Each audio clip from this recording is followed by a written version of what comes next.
What's going on, guys? So I wanted to share this with you before I went to bed and get it off of my chest before my energy for it kind of withers away. But before I get to that, I did want to address something that I haven't really gotten a chance to address too much in the last couple of months since FS Avenger shut down. I know that there are some of you that are disappointed about FS Avenger. As I said, when I get the time, I do intend to bring it back as my own personal website. I may, like World Star Hip Hop, accept requests, content posting requests, meaning someone sends me their video and I look at it, and then if I approve of the video, then I post it on the website. But as far as public sharing, I've explained, obviously why that's no longer a doable thing. Okay. If you want more detail, and if you can't take a hint, or if you're just new here or didn't hear me when I said the two main reasons why, feel free to email me. One of the reasons, obviously, is there was just never, even with the loyal supporters, there was just never enough financial support. There was never enough financial backing. Literally the last couple of months before the site was closed, I got a person on email offering to run ads for pay, but that was a agreement that never went through. Nothing was ever signed or agreed upon. So, and then as far as the donor support, like I said, it was just never there. That's one of the main reasons. But the other main reason, I think I've explained, pretty obvious. It should be pretty obvious, but for those who don't yet understand, quite a few people have emailed me. Feel free to email me as far as that's concerned. Now, all that aside, I said a few months ago that I was shutting down everything in regards to the website, because the website is no longer going to be a publicly shared website. So, it doesn't need crowdfunding anymore. However, if you want, you don't have to. But a lot of people are begging me for more content. My schedule is really busy right now. I'm cranking out the videos I can. I have a couple more videos that I want to try to get off before the end of summer, which is coming up fast. You may have noticed that I haven't produced nearly as many videos. I simply don't have the time like I used to. Hopefully I can get back to that. I'm looking at making a few more business moves before the end of the year that might free up some of my time. But what I was going to say was, if you go to to the description box of each of my videos, you will still see links there for crowdfunding. Those are the links for people who want to personally support me and the Brian Too Bad TV Salon show. Okay? It's not over just because FS Avenger is no longer going to be publicly shareable, and it may be a while before it comes back online as my own personal site. But if you want to still show support for me and the Brian Salon show, you can still feel free to do that via PayPal, via Venmo, via Patreon. You can still feel free to do that, and also like, share, and follow me on Twitter and Instagram. So yeah, those links are still there. You know, it's not the end of the world. You know, it's not the end of the road. It's not the edge of the cliff. I'm still here. I'm still cranking out. You notice I've increased content, especially over on the community post side, a little bit since last spring. So yeah, content is still coming out. So yeah, feel free. And I'm gonna get back to starting to post my links in the pinned section of the comment section. So if you don't see it in the description box, you'll be able to still see it in the pinned post section. Also, I want to give a huge shout out to those few of you loyal supporters that have been with me since day one. I had totally forgotten. I'm ripping and running so much, I totally forgot about my Patreon subscribers. I looked and I still had a few left. It almost melted my heart, man. Just, you know, it's not a lot, but you know, just those that still want to continue to show support. I truly thank the handful of y'all that are still there over on Patreon. Thank you. You know, it does mean something to know that, you know, you guys chose to stick by when everybody else wanted to cut and run. So yeah. And yeah, if you want to sign up and become a Patreon member just to show your support, feel free to do that. Like I said, all the links are in the description box in the pinned post. Now, starting off, what you just heard was a intro which included a heavily edited 19-minute version of a documentary on the murder, the lynching of Emmett Till, called Let the World See. It was a brilliant piece that really opened my eyes into the entire situation that went down, all the details before, during, and after the murder, the brutal slaying of Emmett Till, that was produced by and broadcasted by ABC earlier this year, I believe, or it may have been late last year, I'm not sure. But it's a brilliant piece. I was going to include video clips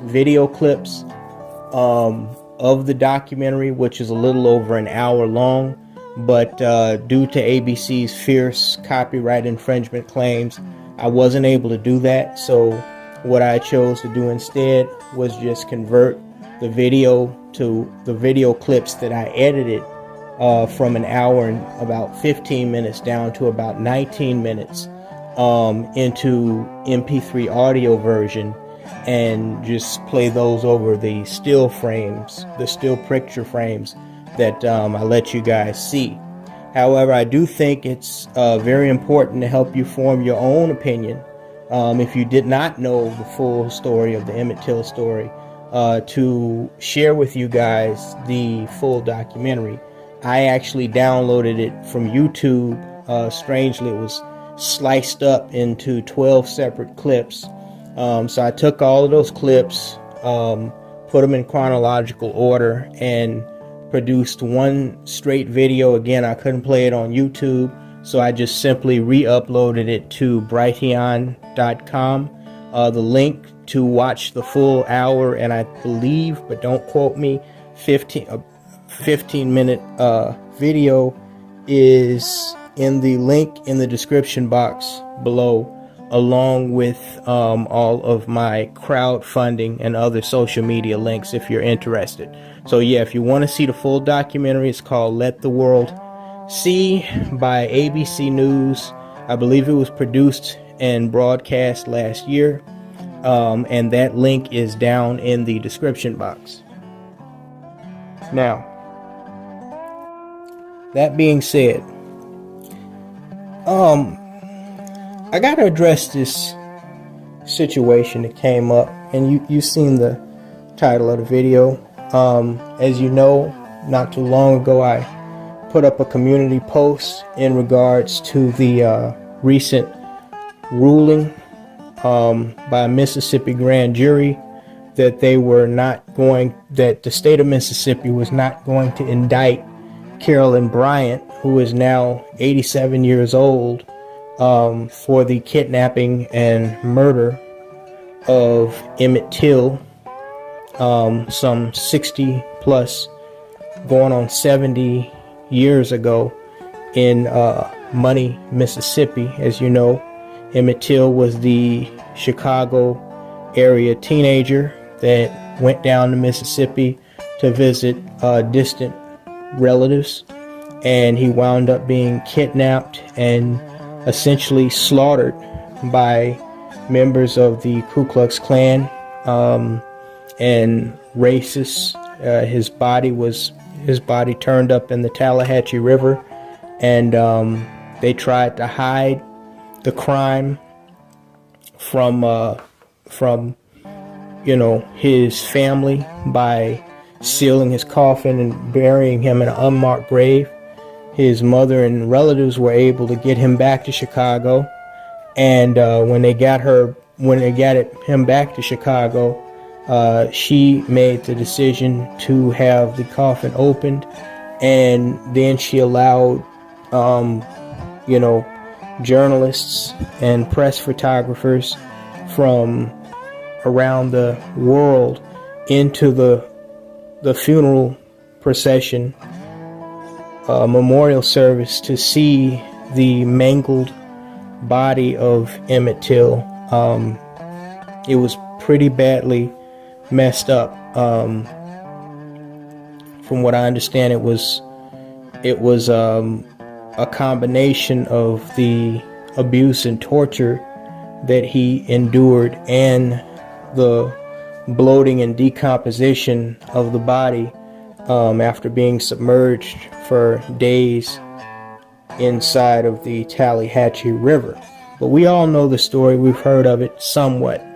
Now, me personally, I've always known of Emmet Till like everybody else, but I had never really done any research, or I had never really watched any documentary or anything on Emmet Till.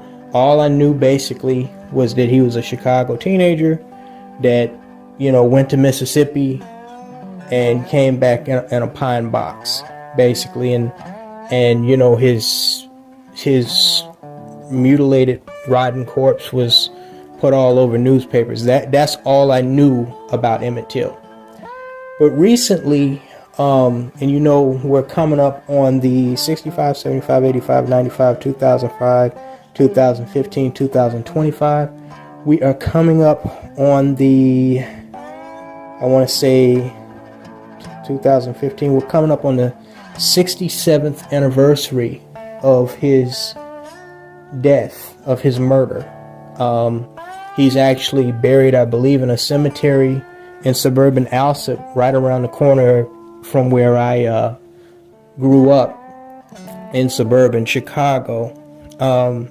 We're coming up on the 67th anniversary of his death, and history also tells us that the murder of Emmet Till, and not just the murder of Emmet Till, but his mother's activism to get justice for her child, is what sparked the modern day civil rights movement. Even though technically there was already movement happening at that level and at that stage before the murder of Emmett Till. You know, Brown versus Board of Education, which I believe was in the state of Mississippi, that desegregated schools across the land, made it federal law. That was 1954, 1 year before. And I forget, the Little Rock Nine, did that happen? I think the Little Rock Nine may have happened slightly before the murder of Emmett Till too. I have to look that up.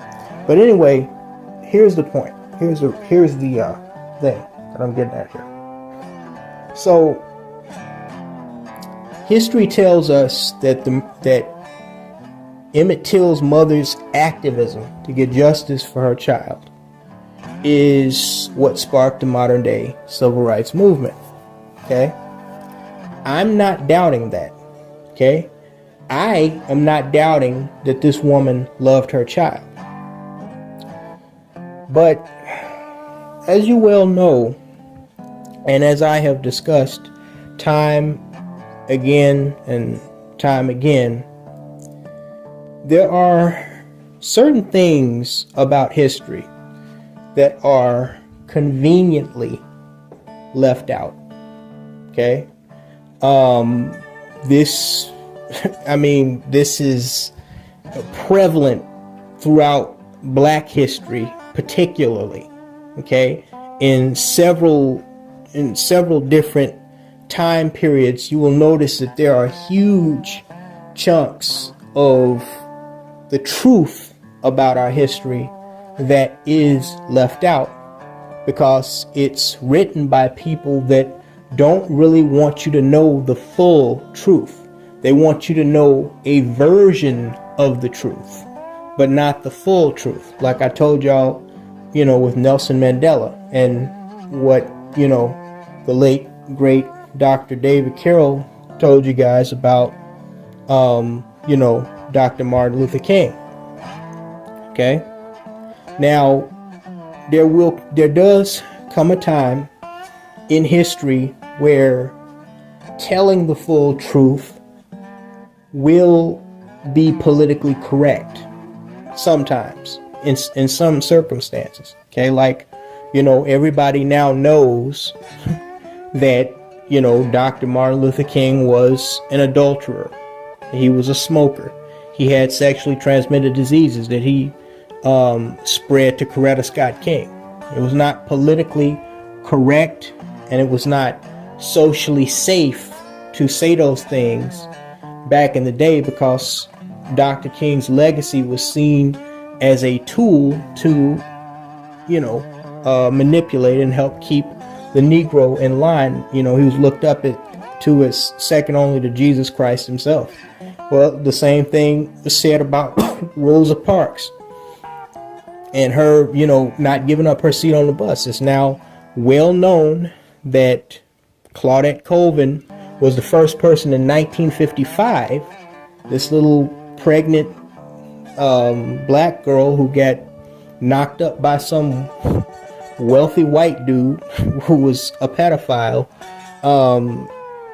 She was the first one to refuse to give up her seat on the bus in Birmingham or wherever that was. And there were actually several black people, including black men, that had done that years and decades before that. But Rosa Parks got all the credit because she was light-skinned, and the NAACP, they felt they could trust her because she was a secretary of the NAACP, so on and so forth. So they staged that whole incident. She was likely on orders to do that when she did it.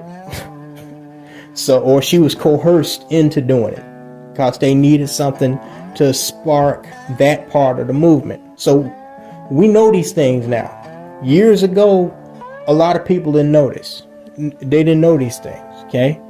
A lot of people also didn't know that Dr. Martin Luther King's mother was assassinated. And I believe that was 1972.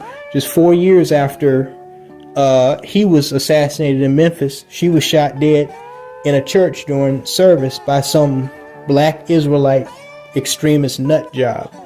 A lot of people didn't know that, right? And that's because history leaves out certain parts, okay? Because the people who write the history books need to create a certain narrative. And concerning this, some of you who are that far back may recall that 4 years ago, I made a live stream event that I had heavily promoted before concerning black grandmothers and great grandmothers from the baby boomer generation, the World War II generation, the generations back, dating all the way back to the early periods of Jim Crow and the early part of the 19th century. And in that stream, well, first of all, before that stream, I had an epiphany at some point. And I had an epiphany because I heard stories, as I'm sure we all have, about females in my family tree. Like, for example, one of my grandmothers she birthed 5 children, including my mother, and she was never married, and all 5 children were had by 5 different men, none of which married her, right? And I know the stream, just the promotion of the stream, I remember, because I was questioning the integrity of not only of the legacy of the black women from older generations, but the integrity of black grandmothers and great grandmothers itself. Whether there was any integrity or class or not. Okay? And whether or not that's just something that we perceive now as being there that really wasn't there any more than it is now. It's just that people were better at maintaining a certain front about themselves that they really don't care to maintain nowadays. Okay? And just the promotion of that stream, I remember it ticked a lot of people off. And you know me personally, I have never, ever concerned myself in the entire time that I've had a career as a amateur vlogger under Brian Solange. I've never concerned myself with offending people. If you don't like it, you can get the fuck on. I don't give a fuck who you are. You can be Monkey Boy Thorpe, or you can be Crystalline Girl Who Swirls Kazrin. I don't give a fuck. You don't like it, you can take a flying fuck to Who Gives a Shit Island. I don't care. But I did take note that a lot of people were offended, and a lot of those people who were offended were black men. Now, a lot of guys, and David Carroll talked about this, a lot of black men have a problem. One of the reasons why they get so offended when you say, oh, fuck black bitches, oh, these hoes ain't shit, or, oh, I'm MGTOW, or, oh, I'd rather deal with a doll than deal with a real bitch, is because a lot of these guys, they view the world through their mothers, okay? Because a lot of them never knew their fathers, right? And so a lot of them are traumatized from abuse, not just physical or sexual abuse, but psychological abuse.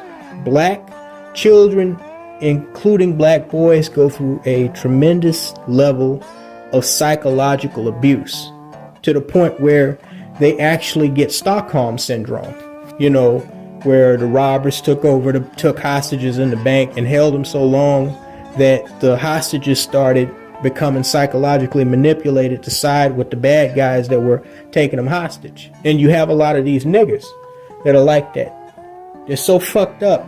they don't realize that the way their mothers or other significant female adult or adolescent figures acted in front of and around them when they were children was not normal. It was in fact abnormal and was furthermore abusive. But they can't connect the dots with that. Okay? And so that was the entire purpose of that stream 4 years ago in 2018. It was a classic. I believe you can still scroll back in my videos. I might leave a link here if I can remember to. But it was a classic video. Classic stream. And so we really dove into that. And quite frankly, I really don't think we dug deep enough. Now you may be wondering, what am I getting at here? What does that have to do with Mammy Till and Emmet Till? Well, if you saw the introduction of the video and you looked at the title, then you'd be able to connect the dots if you're smart enough. Okay? Now, as I said earlier, I don't doubt that this woman loved her child. Not doubting that. I'm not doubting that she loved Emmet Till. I'm not doubting that my God. See, that's another one of the many reasons why I don't want to have kids. Okay? Because I don't want to do life in prison. Okay? And I'm going to leave that alone. I'm just going to leave that alone. But anybody who sees their child looking like that, knowing that they were murdered, how could that not fuck with you? But here's the deal. And I've never touched this subject, even being the Marlboro Man mindset person that I am. I have never touched this subject. And now I see why I never really wanted to touch this subject. Kind of like the whole Harriet Tubman thing, and a lot of brothers question if she was this big slave freeing hero that people claim she was. After watching this documentary and having the ability to read in between the lines, I am seriously starting, and knowing what I know, not only about the modern day black female, but about the black females that the modern day female is ascended from. Okay? And stories that you brothers have told me, things that I know about my own women in my own family tree, not in every case, not saying that they're completely horrible creatures in every fucking case, but just knowing the skullduggery and the debauchery and the mayhem and everything, just combining all of that, and then watching these two specific clips that I shared with y'all out of this ABC documentary. The first one, where they said that Mammy Till, she claimed, that's what a family friend said, she claimed that her husband, whom she met at some tire truck store or something, she claimed he was abusive. And so she called the police on him several times. Eventually wound up getting a restraining order against this man.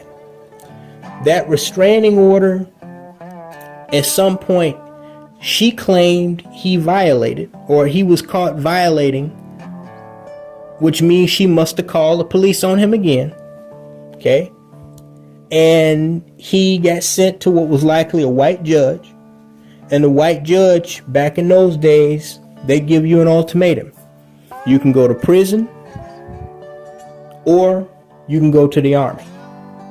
The army, nowadays they don't do that. The army don't, well, I can't say the army don't want an army of dummies with all the boom quakers they allowed to enlist. But anyway, that's a subject for another video. The whole hood rat thing in the army and police force thing, we ain't gonna even touch that. That's a whole documentary in and of itself. But anyway. So she calls the police on Lewis Till, Emmett Till's father. Okay. And this is very early on. Okay. When Emmett Till is a newborn, practically. Right. And gets this man sent off to the army after she claims, or somebody claims, that he violates a restraining order that she had slapped on him. He elects to join the army at the worst possible time, of course, World War II. He goes into the army in 1941. We know Nazi Germany, Hitler and Nazi Germany, they invaded Poland and Czechoslovakia in 1939 and sparked off a European war that turned into a world war after the Japanese bombed Pearl Harbor. A couple of years later, I believe they said in 1943, Lewis Till is stationed with a Negro regiment outpost of what I assume were Buffalo Soldiers, or some type of support group of Negro soldiers in the army in Cervetri, Italy, right? While in Italy, while serving in Italy, he's off duty, getting drunk with some other soldiers, and some type of reports come out, that a couple of Italian women were shot and raped. One of the Italian women that was raped was alleged to have been raped by one of three Negro soldiers that was seen stumbling and bumbling around town by some white officers. Okay? Now, I've heard conflicting things. I'd have to get more information, but it wasn't just this documentary. Because after I watched this documentary and these two clips, I was kind of knocked off my feet. Learning the stuff that I learned not only about Emmett Till, but his father and his mother. I was kind of knocked off my feet. So I went doing a little digging, and I heard through a little birdie that it was on Facebook. A Facebook group was talking about it, and somebody who claimed to be a distant relative, though I know you got to be careful when it comes to stuff online, they claimed that it was basically a situation where a white superior officer had taken this Italian girl with this other officer on a double date, okay, while they were off duty, about a week before the incident where another Italian girl had gotten raped. The American officer, army officer, he really liked this Italian girl. This is what they were claiming. And, he wanted to see her again. But then some other white officers came to him a couple of days later and told him that they saw the same Italian bitch with a couple of Negro soldiers. And one of them was identified as Lewis Till. Okay? And they saw her with him on several occasions. And that pissed him off. And so a week later, when this whole situation happened with a different, completely unrelated Italian woman that was alleged to have been raped by an American serviceman, this unnamed white officer, because he had, certain vitriol and disdain in his heart at that point, because he had gotten his little feelings and pride hurt, he decided to make accusations against Lewis Till and the other two soldiers that he was with to his superiors, and claim that they were involved because he wanted to retaliate against this this Negro soldier, Louis Till, Emmett Till's father, for likely fucking the Italian chick that he wanted to fuck. That's what one person was claiming. Okay? I don't know how true that is, but given the history, it is believable. Okay? I personally, no matter what happened, I was knocked off my feet when I found out that just like Martin Luther King was killed, his mother was shot and killed a couple of years later by some nut job. I was knocked off my feet when I found out that like Emmett Till was lynched, his father had been lynched about 14 years later. Now, here's the kicker. Okay? He goes off to war. We know bad things happen. He could have been killed anyway, in action. Okay? He could have been killed in an accident. He could have been killed in training. But he wasn't. He was lynched. And see, this is why I have said for years, just like religion, just like politics, nigga, don't say nothing to me about the honor of the U.S. military, okay? And being a service member. If that's what, listen, it's just like believing in Christianity, just like following the Democratic plantation, just like being a Trump nut hugger. Whatever you want to do as a grown-ass person, that's your right to do it, okay? But don't try to drag me into your fucking nonsense, okay? You want to chase skirts around? You want to, sign up for Uncle Sam, the white man's army? You go right ahead and do that, okay? But make no mistake, the American military has as much to answer for as the rest of the white supremacist system, okay?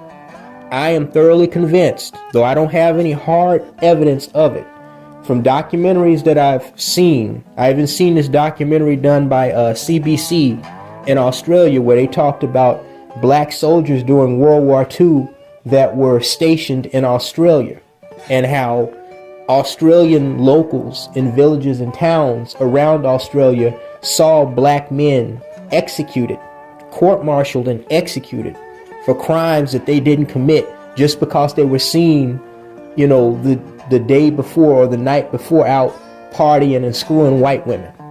Okay? They were usually falsely accused of rape. Okay? A lot of those crackers brought their same attitudes with them about black men in particular into the military. Oh, they could get all the black pussy they wanted. Y'all remember that movie Monsters Balls, or what I call Monsters Ball Sack, of Billy Bob Thornton's father's character talking about, yeah, oh Hank, he just like his daddy. Don't feel like a man until he split dark oak. And that dude was like 90 something fucking years old in that wheelchair. They can get all the black pussy they want. But you so much even look at a white woman, you wind up getting dangled off of a fucking tree. That was happening inside the military as well. And correct me if I'm wrong, but the U.S. Armed Forces has never issued a public apology for that shit. They've never even acknowledged publicly that it happened. Okay? I am thoroughly convinced that more black American servicemen in World War I, World War II, and the Civil War were lynched while active duty in theaters of war than Nazi prisoners of war or prisoners of war, period, were executed for their crimes. So don't say nothing to me about joining or being a service member. If that's what makes you happy, then fine. But as far as I'm concerned, there is no fucking honor in it, other than the fact of them using that American flag as color-coded manipulation. But we ain't gonna even get into that. And another thing that just struck me like a light bulb. See, again, I want to give this woman the benefit of the doubt because, the horrific thing that happened to her son, although it's not any worse than anything that a nigga would do to another nigga, but I'm just saying it was horrific.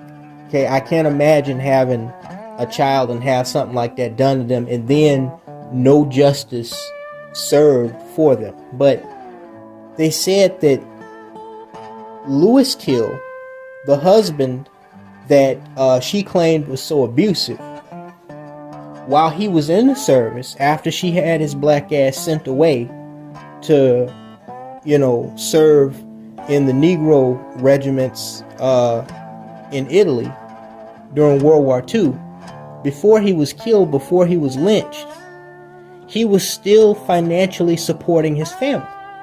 So wait, if he's not a good husband, like Mammy Till claimed, and he's so abusive, why isn't he spending his money?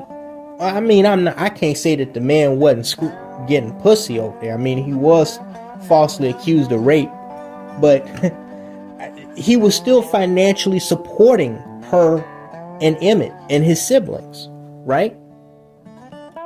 If he was such a terrible husband, why didn't he just say, well, fuck it, divorce her after she got a restraining order against him? Why didn't he just divorce her and get him another woman? Or just stop sending payments? Why did he keep supporting him if he was such a terrible husband? See, again, man, when it comes to these bitches, okay, and again, I am very cognizant. After this year, last year was reminder enough, but after this year, I am very cognizant of the fact that there are just as many black males that are my enemy, perhaps more of my enemy than the black bitch.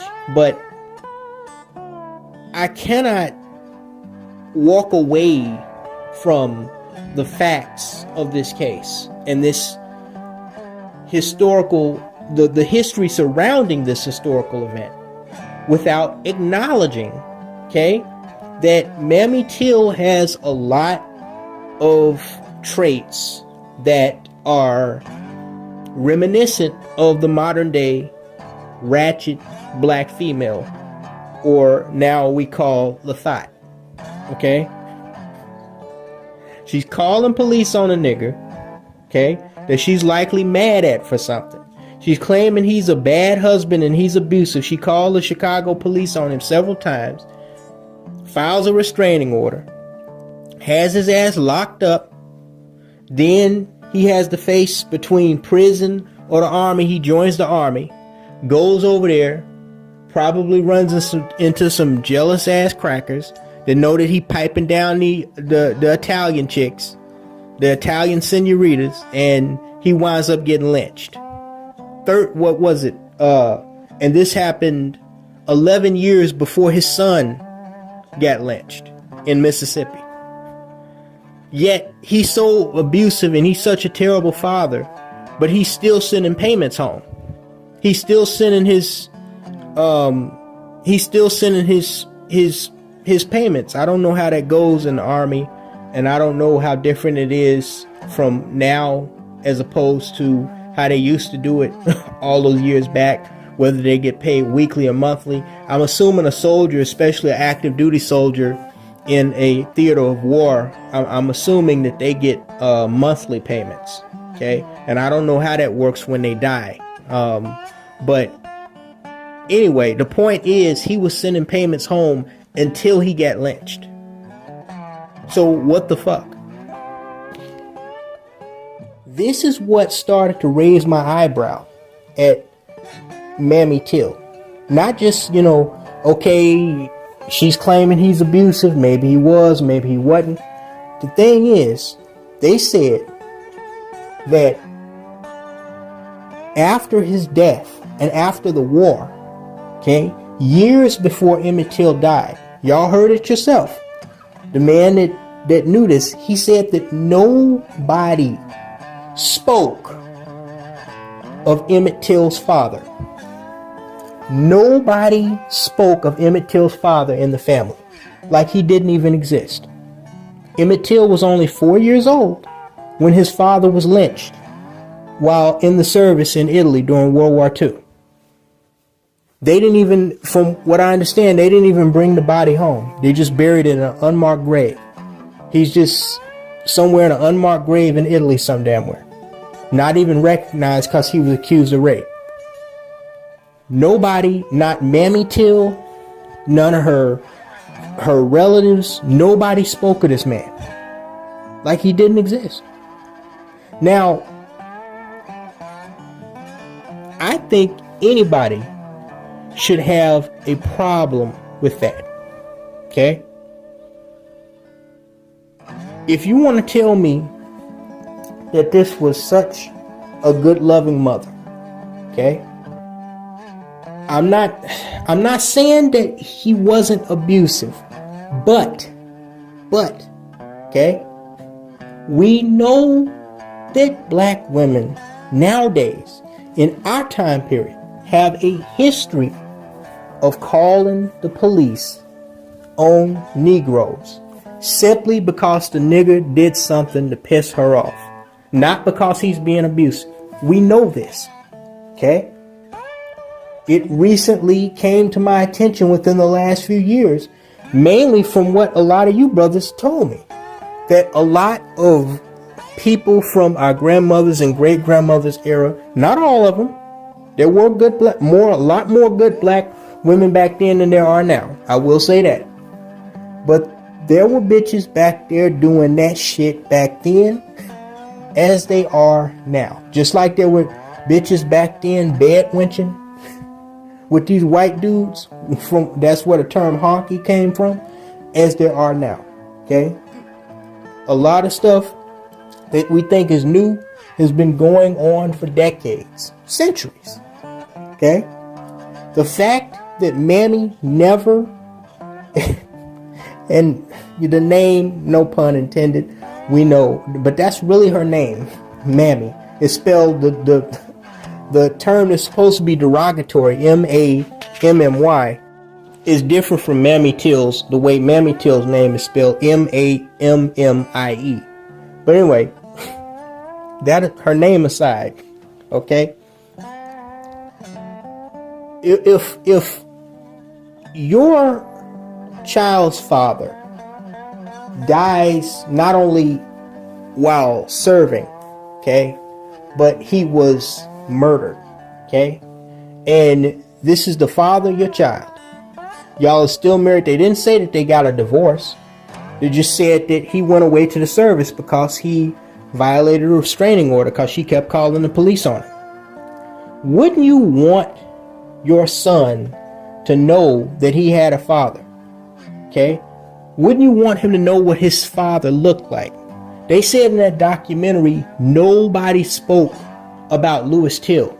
Researchers who did this documentary had to go dig up information about Emmett Till's father. Nobody spoke of it. Or what happened to him.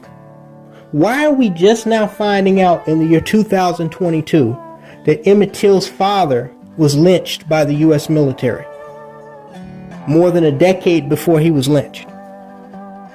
Why are we just now finding out this information? Because Mammy, from what it looks like, intentionally kept that information hidden. It was just like a understood language. Nobody talked about the father. Now that is a lot of that. I'm sorry, calling the police on a nigga, getting a nigga locked up, sending a nigga away from his kids so that you can be a single mom, and you know there's a good chance, because they said she moved back in with her mama. You know, I mean, she was still a young woman in her sexual prime. You know, she was probably getting dicked down by some other nigga or some white dude. We know how the story goes. I didn't want to do this to this woman, okay? Not because she's a historical figure, but because of what happened to Emmett Till. But we ain't done. We just halfway through this. But we almost there. But it's just too much just with the father, Louis Till, okay?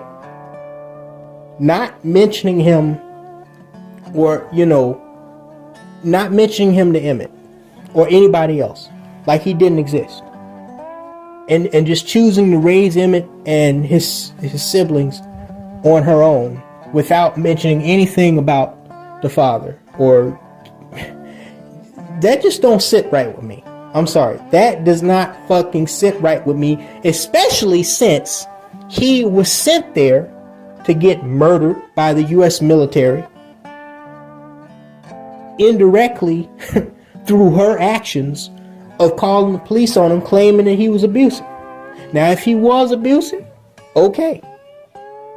But again, we've seen too many incidents in our lifetime to let us know that more than half the time these bitches call the police is to control this nigga.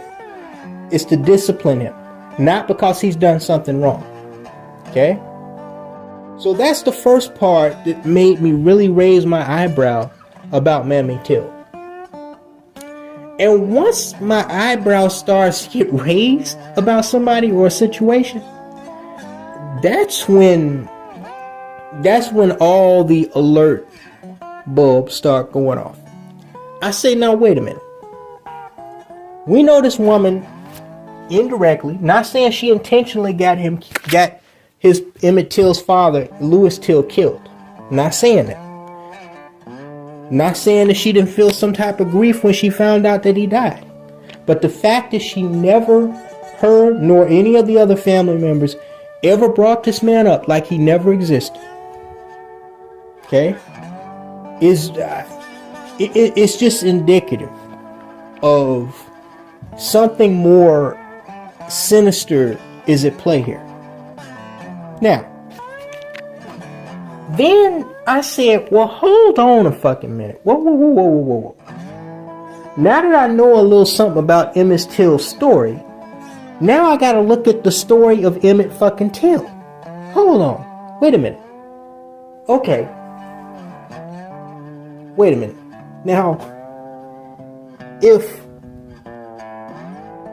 Mammy Till indirectly had his father sent away and killed,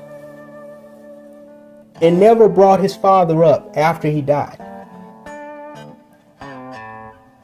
why? She didn't send Emmet away.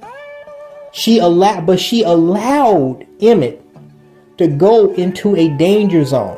Okay? Make no mistake, and a lot of these younger generations don't understand this, that if they did half of the shit that they do now, back then, these little dumb niggas would be dangling off trees left and right. They don't understand that. They have no concept of that.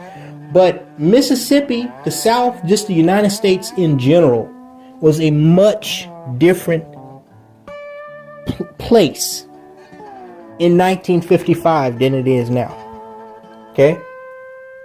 They had a saying that, after the confrontations in Birmingham, Alabama, with the fire hoses and the dogs being unleashed on black people, that you went to Alabama to get beaten, but you went to Mississippi to get lynched. Okay? Now his mother, Mammy Till, and most of the family, as were most black folks, including my ancestors, were from the South. Okay? Wherever your slave master, the truth is, wherever your slave master purchased, that first one of your ancestors, and brought them to the plantation, whatever state that was, that's likely where the bulk of your family was from. The bulk of your family tree started their journey here in the United States. Okay, whether they migrated out to, eventually migrated, generations later migrated out to the West Coast, the East Coast, up north, almost all black people after the start of the 18th century, they started off in the Deep South, okay, from the Carolinas down to Mississippi, Alabama, Louisiana, Georgia, all the cotton states, okay. So Mammy Till, she was from Mississippi. She knew about Mississippi. She knew about Jim Crow. She knew, how dangerous it was out down there. That's why she and a large portion of her family, as most black people did back in those days, migrated up to Chicago and Harlem, New York, and LA and Detroit and all of that, Philadelphia. Okay? So then I have to ask the question, the next thing that rises in my mind. The next concern that I have is, okay, Emmett Till had a favorite cousin. His great uncle came up to visit the family in Chicago, and Emmett found out that his favorite cousin was going back down with the great uncle to visit Mississippi, relatives in Mississippi, in the Mississippi Delta. Emmett Till wanted to go with the favorite cousin down to Mississippi. Okay, but hold on. I'm not a parent, but I know a lot of you are, and you love your children. Your first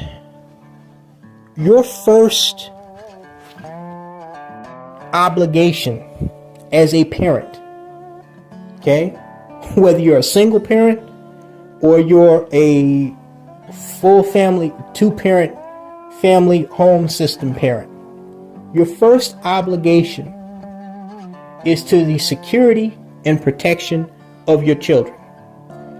Many times that will mean, so long as they are under your care and within your custody and your jurisdiction, okay, and they're still children under the law, many times that will mean not allowing them to do something that they want to do. Okay? You refuse to acknowledge that this boy even has a father, much less what happened to the boy's father.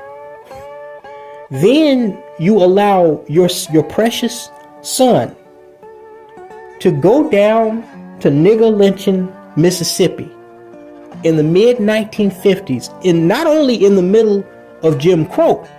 Well, it was actually on the end of Jim Crow, because the civil rights era sort of brought that Jim Crow era to an end. But not only in the middle of Jim Crow, but also at a very tumultuous time in the South, because the crackers were riled up because of Brown versus Board of Education, which happened only a year earlier. They saw niggas as getting too uppity. The Ku Klux Klan was on the rise again after falling out for the second time in the 1920s and basically having a 30-year lull. They were on the rise again.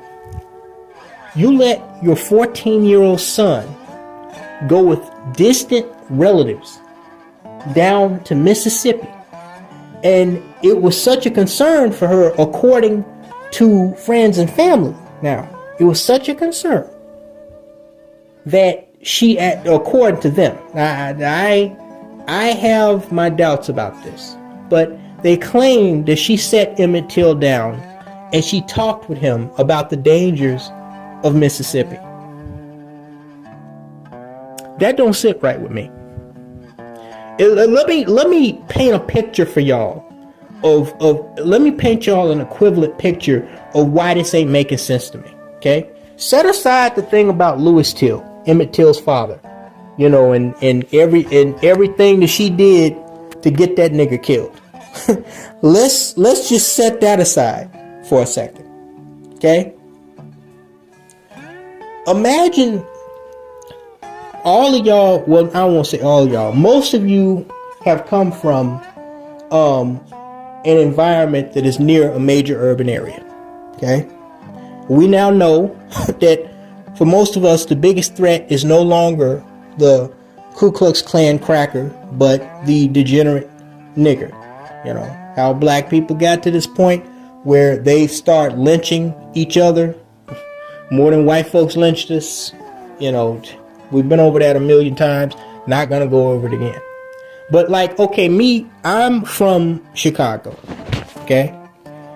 Let's say I have a child, a son, beautiful, handsome young son.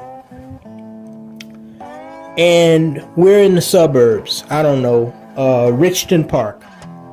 Just some random suburb that I know of from the Chicagoland area. He comes in one day with one of his friends, and his friend says, well, I'm going to a party in Inglewood. The party starts at 10 p.m.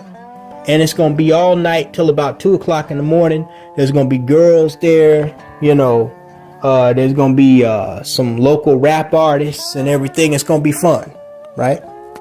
And my son, he's only 13, 14 years old. So I still have rule over him. It's not like he's 18-year-old, where he's not grown, but under the law, he can pretty much make his own decisions. So I'm looking at this situation, and he's coming to me and he's like, "Oh, Dad, I want to go with my friend to this party. We're just going to party in Inglewood." Now, for those of you who don't know, Inglewood anywhere is bad. Inglewood in California is bad. Inglewood in Chicago is bad. Okay? Inglewood is one of the it's one of the main spots of gun and gang violence in Chicago. Okay? A significant percentage of homicides and shootings take place in Inglewood. Okay? If you're in a confrontation, especially at one of these nigger fests, there's a good chance that gunfire is going to break out. Now, me being a responsible parent, I see it in my eyes. My son wants to go. He wants to have fun with his friend. But I also know what type of danger his life could be in. He's not at a level mentally where he's mature enough to understand the gravity of the potential risk that he could be taking going to Inglewood in this party. So I say, hell no, you cannot go. Okay? Y'all can go anywhere else almost. I have to approve of it, but you're not going to Inglewood. "Oh, Dad, please, just let me go this one time. Just let me go this one time." I said no. It's not negotiable. You'll thank me later, okay? And you'll live to thank me later.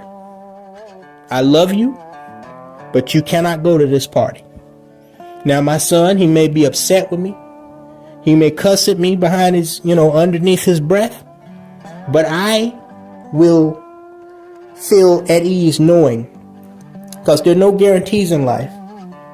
A plane can crash on top of your head, but I'll feel more at ease knowing that there's a higher likelihood that my son will be alive when the sun rises than the likelihood of as opposed to the likelihood of if I allowed him to go to this party. Okay? And like I said, just use that story and just copy and paste it onto wherever you come from. Okay? As a parent, imagine you allowing your child, assuming that most of y'all are responsible parents. So I don't know y'all. But assuming that most of y'all are responsible parents, imagine your child wanting to go somewhere with a friend or a relative, the worst possible neighborhood that you know of in your local area. Would you let them go? Especially at night? Right? So that's why this whole Mammy Till thing don't sit well with me. Back in those days, the villain was not, the main villain that was victimizing and terrorizing black folks was not Pookie and Ray Ray. That came generations later. Okay? The main villain was the racist cracker. Mainly of the Deep South, but in other areas too. You're sending your child into enemy territory. Okay? Very reason why you and your family moved from Mississippi was because of the racism and the lynchings. Why would you allow him to go back there? That fucking coon Michael Eric Dyson talking about she was coaching him on how to deal with white folks and get on your knees and beg if you get in trouble with some white person, but at the same time have fun, baby. See, this is the type of shit that, even though Tommy is a hypocrite, this type of shit that Tommy, David Carroll, even to some extent Equazi, myself, and others have spoken about for years. They want to tell us about how good of a mother these black females are and have been. But what we see now, and yes, some of, but not all of, some of the stuff that we've seen even in the way past don't make no fucking sense. It doesn't add up. It doesn't add up. Okay? You call the police on this man's father multiple times, get a restraining order against him. I'll give her the benefit of the doubt that he was abusive.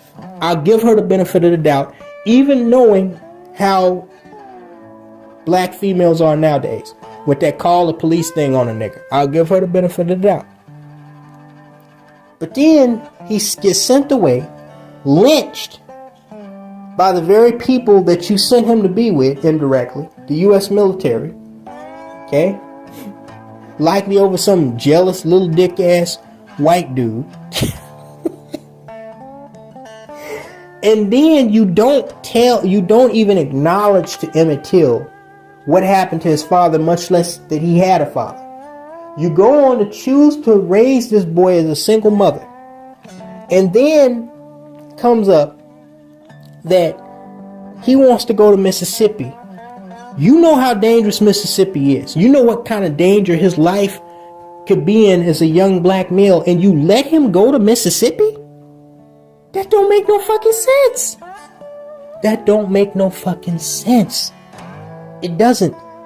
Have fun, baby, but at the same time, just so you don't get lynched, make sure you get on your... Y'all saw Michael Eric Dyson's goofy ass. Make sure you get on your knees and beg the white person for forgiveness. But other than that, have fun, baby. Have fun. That don't make no goddamn sense. Somebody gotta help me. Listen, man. You know I'm in my own little corner here. Motherfuckers keep accusing me of being part of the manosphere. I ain't been more part of that shit than a man and a motherfucker. But I would like y'all to share this video. I want to hear some other brothers' perspective on this shit. Cause something about this just ain't registering with me, bro. Something about this is not registering with me. Okay? I don't want to put Mammy Till in that, I don't want to put her in that bucket with what we now call the female, and much, much worse, but this is YouTube. Okay? Because she did fight vigorously for justice for her son after he was dead. Okay?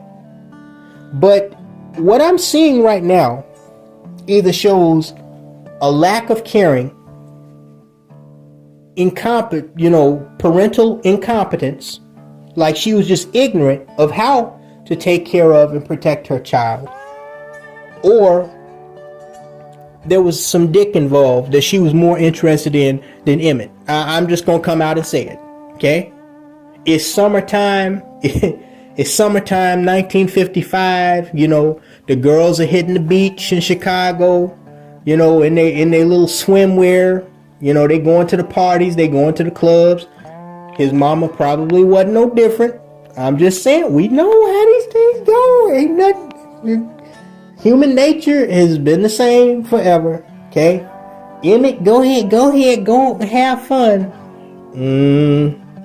Why are you so quick to let your son go into a danger zone? But I almost said the B word. I said I'm not putting her. I just want to hear somebody else's perspective. Okay, back me up on this, or give me your perspective. Be respectful, because I will block your ass. But give me your perspective. Do you agree or disagree with me? Some ain't right about this whole Emmett Till thing with Mammy Till being the hero mother, and why did she allow this dude to go to Mississippi in the first place, knowing what might happen to him? And then on top of all that shit that she caused indirectly with his father. But do y'all realize what I'm getting at? And another thing that I'm just going to briefly mention, although I'm not going to delve too far into this because this isn't what the video is about. I recall some of you brothers telling me that other black people had actually snitched on Till's whereabouts when he was in rural Mississippi, and that's how the crackers found him. Now, I didn't know anything about that. It was just rumors to me until I saw this documentary, and I would encourage everyone to see it. I showed little clips here and there, but the part about where Emmett Till and his friends, they and the uncle, they jumped out of a truck because there were some people assumed to be white men chasing them down a country road in money, and they ran into and disappeared into a cotton field, and they were able, with foreknowledge, to make their way back to the house. And back in those days, you know, there was so much unincorporated area, unless you knew where you were going, you could easily lose somebody that you were chasing if they disappeared into, you know, a clump of trees or a cornfield or cotton in this case. And so he said, the cousin of Emmett Till said that Ruth, some neighborhood girl that was running with her, Emmett, Sammy, and the other young people that were at the store of these white people, Carolyn Bryant and her husband, she said when they got back to the house after escaping the truck that was being chased down, that I know, quote, I know these people. This ain't gonna be the last time you hear from them. Okay. Now, this is assumably a black teenage girl telling these other telling these black boys that, I quote, I know these people, unquote.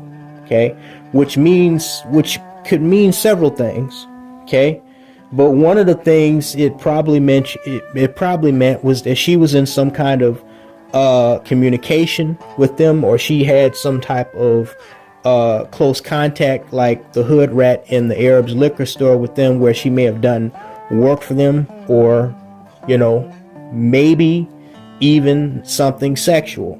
I don't know. But he said that she said, and bear with me, guys, because this is the first video. It's kind of impromptu. This wasn't on my radar of a video to make. It's the first video I've ever done on any story related to Emmett Till at all. But he said that this Ruth girl said that, I quote, I know these people, meaning these honkies, okay, that, you know, are after us. I know them. I guess she identified the truck that was a distance behind them, chasing them before they jumped out of it and ran into the cornfield. She said, I know them. This ain't gonna be the last that you hear from them. Okay. And then 2 days went by, 2 whole days went by. They had forgotten about it. And then all of a sudden, 2:30 in the morning, these crackers show up armed with a pickup truck outside of the home of Emmett Till's uncle, enter the house, and forcibly take and kidnap him, take him out of the house. And he's never heard from or seen alive again. Now, my whole thing is, if 2 days went by, they had obviously lost these crackers. Okay? If the crackers, if that was them chasing them in the truck the very same day of the incident at the store, then that means them crackers wanted to grab Emmett Till and possibly those other boys on the same day that they was chasing them. Okay, they lost them. They didn't know exactly which of the Negroes it was, and they didn't know where the Negroes was. How did they find the Negroes? If it took them 2 days to show up in the middle of the night to grab Emmett Till, okay, that means they had to do some investigating. And because things were so deeply segregated in the South back in those days, especially in rural countryside, they would have had to have spoken with some other black people, likely some black youth and black females, okay, that knew something about the whereabouts of this boy from Chicago, as the crackers kept referring to him. They never addressed Emmett by his name before they took him. I don't know if they asked him what his name was before they smashed his face in, but, you know, I'm assuming that, a small community like that, even though it's segregated, everybody on one side knows everybody, and everybody knows, who's an out-of-towner coming in. So, Emmett Till was mingling with the other kids. Somebody probably told on him. Now, I have said that I have nothing against cooperating when an actual felonious crime is committed. Okay? A real crime is committed and something wrong was done. Okay? Somebody did something stupid. Okay? It is in your best interest, actually, to cooperate with a criminal investigation. But this, in rural Mississippi, this was not a criminal investigation. This were egotistical, immature, hateful, evil white men that came intended to do harm, did not intend to give trial. Emmett Till had done nothing. He had not touched this woman. He had done nothing but whistle. Okay? And for that, they felt that he deserved a death sentence. Okay?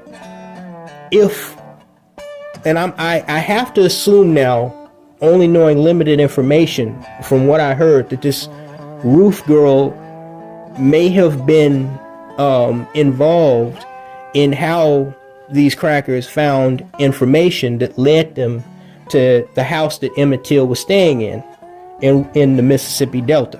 Okay, I assume they didn't just go randomly knocking on doors. No, somebody, likely one of these Negroes, because again, whites and blacks were segregated back then, one or several of them Negroes probably gave them information that eventually led them to that house. Okay, I'm assuming that it was probably something like Mr. Bryant offered some little niggers some free ice cream out of his store or something like that.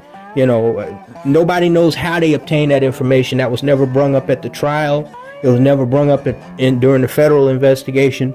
But I'm assuming he probably, just like y'all remember David Carroll used to talk about how, the Arab at the corner liquor store, he'd have the hood rat that him and his cousins banged out, working the cash register. And how does he trust that hood rat? How does he trust her? Right? Knowing that she fucks with Pookie, how does he trust her? Because he's already been with her. He's already experienced her in more ways than one. He's already given her free trinkets in exchange for such and such, right? I assume that it was probably something similar in this case, that they, either threatened, but more than likely, since the Bryant store unbelievably was actually not a segregated store, and that's something that a lot of black people also from this era don't understand, that not everywhere in the South was segregated.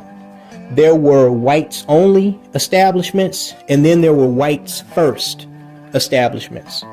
From what I understand, from what I've heard from people that were back then, the whites first establishments were actually more militant than the whites only establishments. Like, you can come in here, but you're gonna acknowledge that you still a nigger and the white man is on top. So long as you acknowledge that and play by the rules, we good. So the Bryants actually allowed black people to come into their store. It wasn't a whites only store, right? But if you crossed that line, there was going to be consequences and repercussion. You heard the dude, he said, coming from Mississippi, he knew how to act. He was well trained as a young black boy. But Emmet, going down to Chicago, coming down there from Chicago, those city kids, they didn't know nothing about that, right? Which again just further feeds into the question that I've been asking: why did Emmett's mother allow him, this boy that never tasted, Jim Crow? He wasn't born into that. He wasn't trained. Why would she just, put him on a one-off, teaching lesson, just a one-off, and just send him down there like that, knowing what kind of danger his life could be in? Something about that just does not sit right with me. And I really, really wish I had to pay closer attention to this story about Emmett Till earlier, okay? Because there's a lot in this that really can be, copy and pasted into the things that we talk about with the black female and the current system that the black man finds himself in to this very day. Okay? Another thing that I really paid note of, speaking of this girl Ruth, and who quote unquote snitched on Emmett Till's whereabouts. They said that when the crackers came, Mr. Bryant and his brother, when they came and dragged Emmett Till out of the house, they brought him to the front porch, and there were some truck headlights, and there was somebody or other people inside of one of the vehicles, and they asked the person, but the witnesses, including his great uncle and the other boys, they couldn't tell because they were hanging back who they were talking to, but they asked somebody in the truck or standing near the vehicle, is this the boy? And they said what sounded like a lighter voice, like a female voice, answered, well, they didn't say what was answered, but it's assumed that the person said yes, because they went ahead and they took Emmett Till, right? When I saw that, it really sent chills up my spine, because I realized, especially after they said that a lot of people assumed that it was Carolyn Bryant. A lot of people assumed that it was Carolyn Bryant, but there is some evidence to suggest that she actually stayed behind at home and that she wasn't part of the posse that went to go pick Emmett Till up. It sent chills up my spine because I realized that lighter voice may very well have been a younger black female, like the girl only identified as Ruth, that the white dudes picked up and brought with them to identify them. Because when you think about it, unless there were other white kids in the store at the time Emmett Till was there, supposedly whistling at Carolyn Bryant, why the fuck would they bring a young white female that wasn't Carolyn Bryant with them? Who was the lighter female sounding voice? Who was it? Nobody knows to this day, but that could have very well have been Ruth or some other little black female or some other little black boy that they had with them. Okay? Now, granted, we don't know if it was a black person that positively identified, because they did this shit like the police. Okay? They didn't just break down the door and just drag him out. They wanted to make sure that was him before they went and, dealt with him the way they felt they needed to deal with him. Okay? They went through the whole 9 yards. Interrogation, positive identification, a witness there, like a fucking mugshot lineup or some shit. Like, it was chilling. Okay? Who was that female voice that came with the crackers to that house to grab Emmett Till? Who was that positively identified him?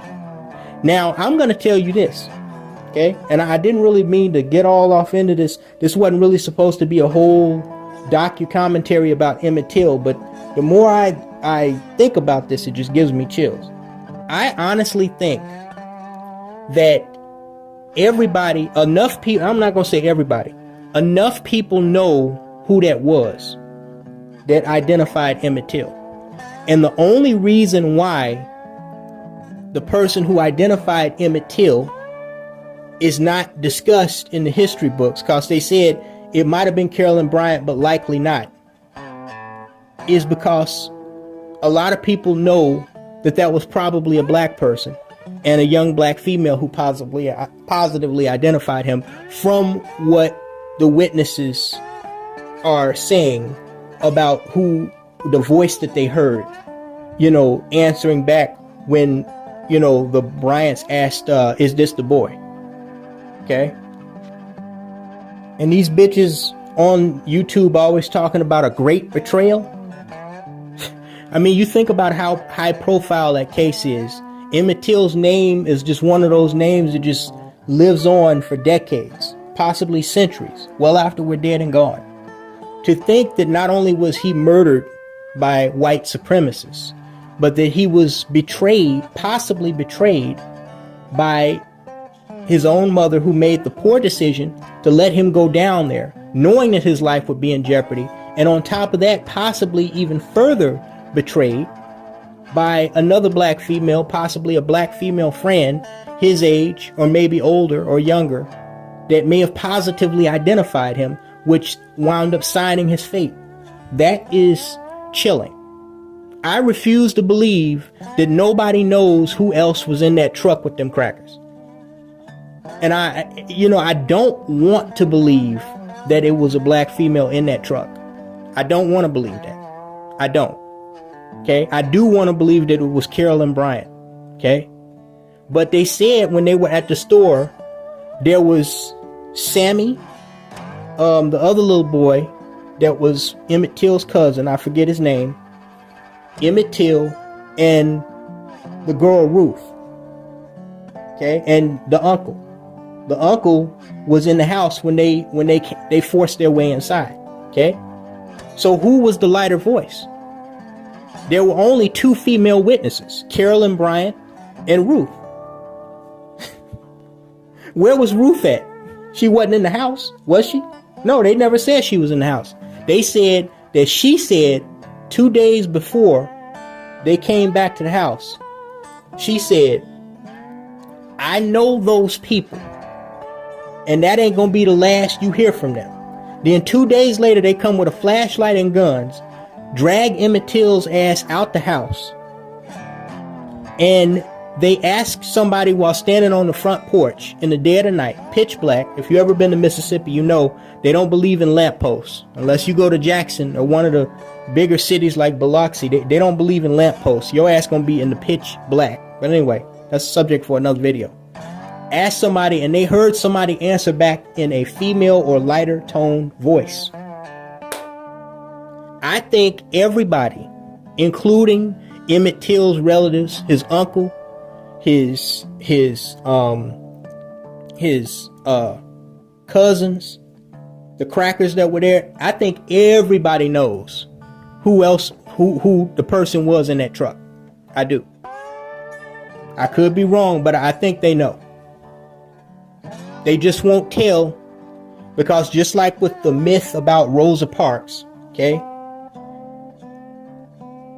putting a black face, especially a black female face, on this entire situation where you're talking about co-conspirators that attributed to the death and the brutal murder and butchering of Emmett Till would just be too much to bear for the history books.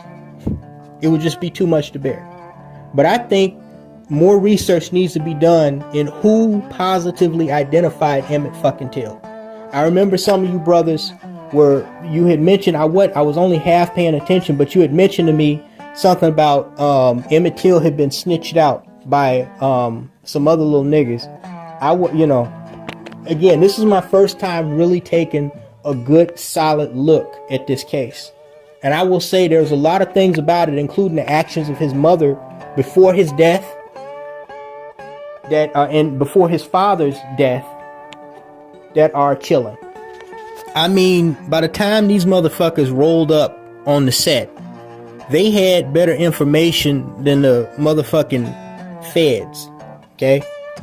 They not only knew that Emmett Till was in the house, they knew what he looked like, because they said, we want the fat boy from Chicago. They knew what room he was in. You saw it in the clip. Said they entered the house, went right to the room. I'm assuming there were multiple rooms inside the house. Went right to the room where the boy was. Didn't miss a step. That's not information that, angry white dudes would have on their own back then in 1955 during Jim Crow, unless somebody black gave it to them. Okay? Likely that little bitch they was with, Ruth, or one of them other kids, likely told them not only where the house was, what Emmet looked like, what he was wearing, and what room he was staying in while he was down there visiting his great uncle. There's no way they obtained that information on their own. And see, that's the untold story of Emmett Till, along with the many missteps of his mother and poor choices made by his mother, though admittedly probably unintentional, okay, nonetheless led to the deaths of not only Emmett Till, the lynching of not only Emmett Till, but years before that, 14 years before that, his father as well. Okay? And you know, that is perhaps the most chilling fact about the story of Emmett Till, that it solidifies and confirms what a lot of you brothers have been telling me that I've only been really halfway paying attention to over the years. You know, these little rumors that, you know, would bubble up to the top every now and then whenever the conversation came up about Emmett Till or the history of black men being lynched. That Emmett Till, the kidnapping and murder of Emmett Till, definitely, without a shadow of a doubt, had black co-conspirators that were indirectly and directly involved in his kidnapping and murder. Whether now, you know, the account of who was in the pickup truck with the group of crackers that came to snatch Emmett Till from his great uncle's house in the middle of the night, you know, that can be disputed. Whether that was the black girl Ruth, whether it was some other black kid, you know, whether it was Carolyn Bryant, that can be disputed. What cannot be disputed is that there were definitely black males that were involved in providing information to Roy Bryant, Carolyn Bryant's husband, and his brother-in-law, J.W. Millam, the only two that actually ever went on trial for the murder of Emmett Till, and that there were black males that were involved in the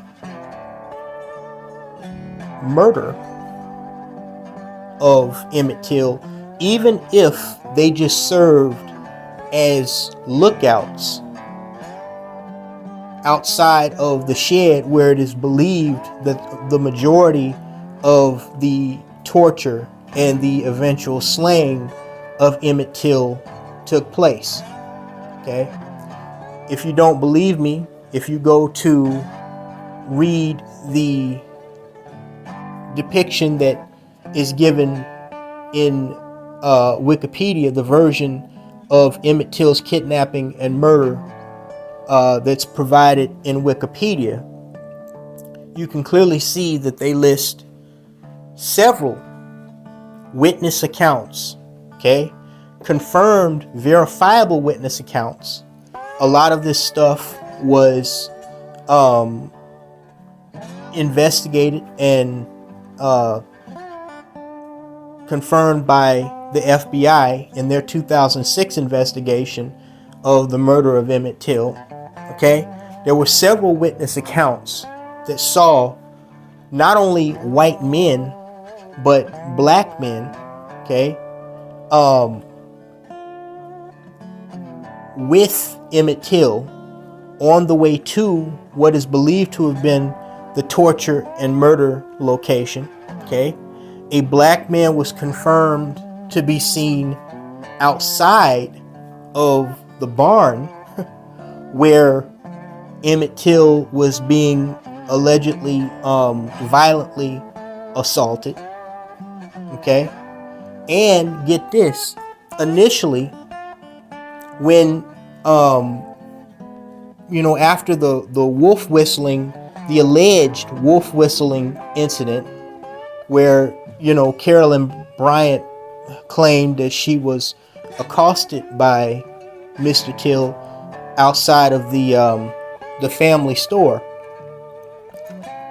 Initially, somehow the FBI found out that it wasn't even Carolyn Bryant that told her husband of the incident.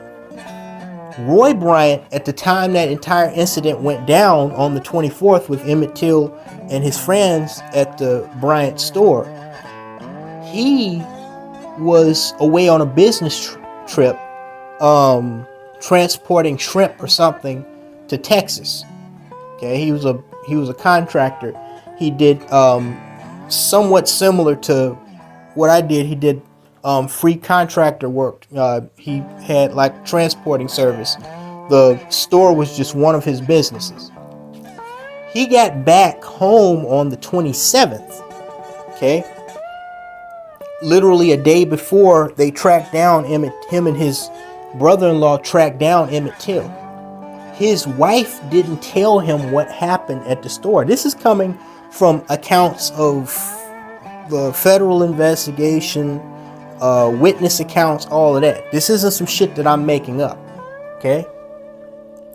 It was actually a person that hung out around the store that came and told Roy Bryant what happened.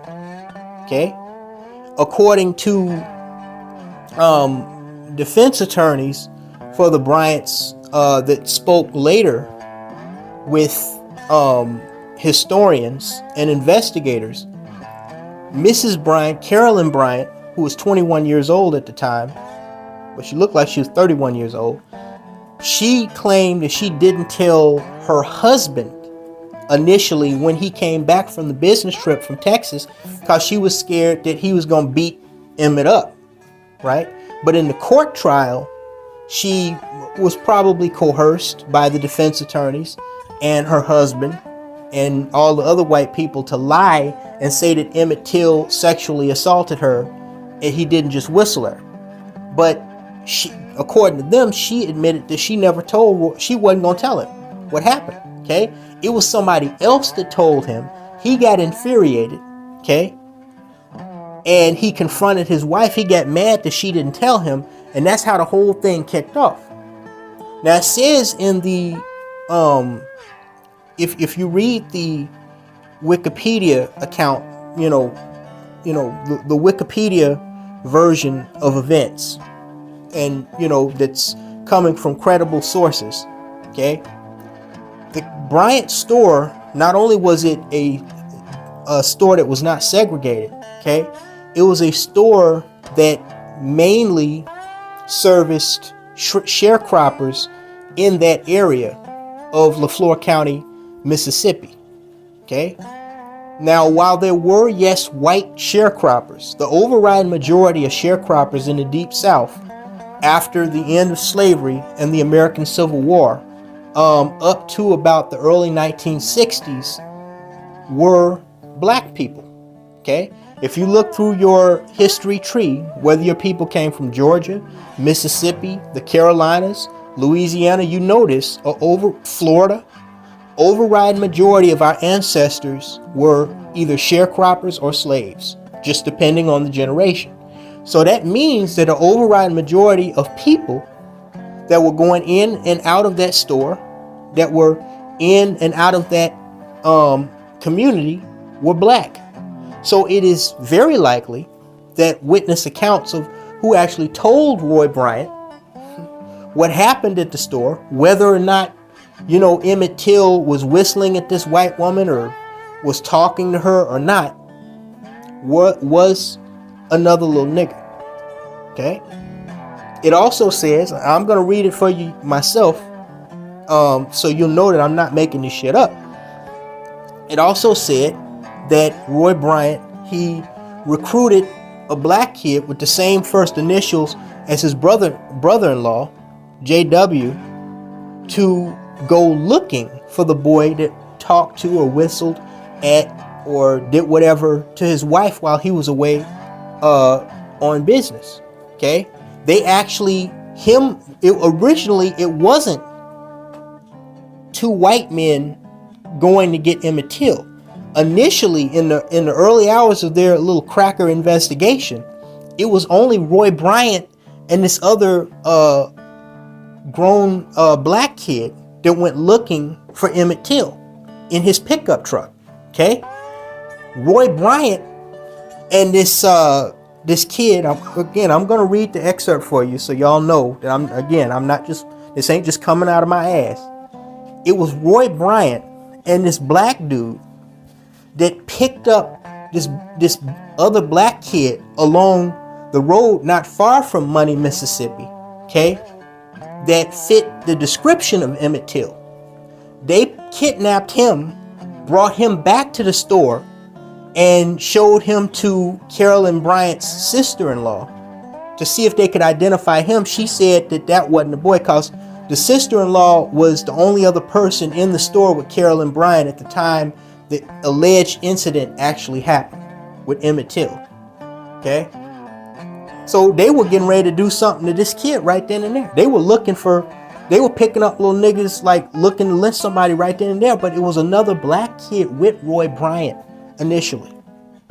Not his brother-in-law came later. When they confirmed that kid that they initially picked up wasn't a black kid that had anything to do with it, that's when Roy Bryant went and told his older brother or brother-in-law, J.W. Millum. And that's when they got a posse together to go, and really investigate and look for Emmett Till. Okay? And that supports my theory that it was almost certainly somebody black who told them, who gave them information that eventually led to Emmett Till. Furthermore, okay, a kid during the FBI investigation in 2006, the investigators connected with a dude that was still alive at the time, a black teenager that was identified, that said that he was walking home the night of Sunday, August 28th, 1955, shortly after Emmett Till was picked up from Mossy Wright, his great-granduncle's home. He saw a green pickup truck fitting the description of Roy Bryant's truck, okay, with two white men in the front seat and two black men in the back seat, okay, and the two black men in the back seat appeared to be trying to hold something down in the pickup. When I first heard of the Emmett Till story, I thought it was just a bunch of white dudes doing this shit. And that would make perfect sense, right? Because, they have the mentality that ain't no nigger about to stick his penis in one of our white queens. But dude, this was a multi-fucking racial conspiracy, nigga. Now, granted, a person will say, and to some extent I understand, well, you have to understand that time period. Black men that wanted to live, at least, or wanted to keep their jobs, or didn't want their houses visited by the Ku Klux Klan, they had to do what angry white men told them to do. To some extent, I understand that, but bro, there are limitations. Okay? And I understand that a lot of Negroes still had that house Negro mentality back then, where, they would go run and tell slave master, even though they wasn't on the plantation no more, what one of the field slaves had done. But dude, that this is a 14-year-old kid, okay, that ain't done nothing to justify what these crackers are capable of doing to him. And you're going to participate in this? I would personally, if they ordered me to do something, I'd pretend like, oh, okay, yeah, I'm gonna do it. And then as soon as them crackers turn their back, I would have just made myself small. I would have just got the hell out of there. I would not been a part of that. That's some bullshit, bro. And then The part that really sent chills up my spine was when there were indications. And again, this is coming from credible sources. There were indications that there were black men, likely the 2 black men that were in the pickup, that may have participated in the brutal beating of Emmett Till, along with these 2 crackers. Now, it is known without a shadow, not without a shadow, but with little shadow of a doubt that the crackers, likely J.W. Millam, is the one that put a bullet through Emmett Till's head that likely killed him. Okay? But there are strong indications that multiple people were beating the fuck out of this kid before he died in that shed. Okay? And there are indications that 2 of them were black and 3 or 4 of them may have been white. I'm not making this shit up. I know y'all, you don't believe me, but just like I told y'all about Claudette Colvin, it's gonna blow your fucking mind when I read this shit verbatim what I saw when I started investigating this shit based on the initial accounts of what I saw in the documentary. Okay? See, this is, and then not only were there 2 black men possibly, though not confirmed, but because they tracked down the 2 that they believe were with J.W. Millam and Roy Bryant when they transported Emmett Till to where they did him in. They later denied it when questioned, but they said there was a black dude outside the fucking shed where this murder took place as a lookout. Like, what the fuck? Man, but again, you don't hear this part of history. You don't, it's just like, and I personally, I stopped using that excuse that, black people sold black people into slavery. Although I do acknowledge, that really lets you know where black mentality has been, and why I have said in recent years that I'm really starting to become convinced that the black race was almost intended to be a subservient slave race. Okay? Because I don't use that too much anymore, because it unfortunately reinforces and just justifies too much right-wing extremist propaganda and makes it seem like, what they did wasn't so bad. And me, I've been very clear that I'm not on anybody's side but the truth's side. Okay? I call it as I see it. So I'm not trying, people accuse me of being part of the manosphere or being, some coon for white supremacy. I'm not a part of anybody's fucking team. Okay? I'm only here to tell the facts as I see them and give my depiction of them as best as I see fit. Okay? But you do have to understand that this betrayal, okay, whether you're talking about the black female or the black male, has been part of black culture even before our ancestors were sent over here on slave ships. So if we know that black people were sold into slavery by other blacks, then it's not, it really, when you, and we know how blacks treat other blacks. I mean, what happened to Emmett Till was terrible, but all of us saw, and a lot of niggas made a video about that viral video of that nigga down in Oklahoma City just about a month ago that made a Instagram live video of his baby boy that, he was recording, trying to get back at the baby mama, talking about how he told his son how he was going to kill him and his other siblings, how he was going to kill his children in revenge against the baby mama. Okay? So we know niggas don't have any problem lynching and murdering one another. Niggas don't have any problems with killing their own kids or abusing their own kids.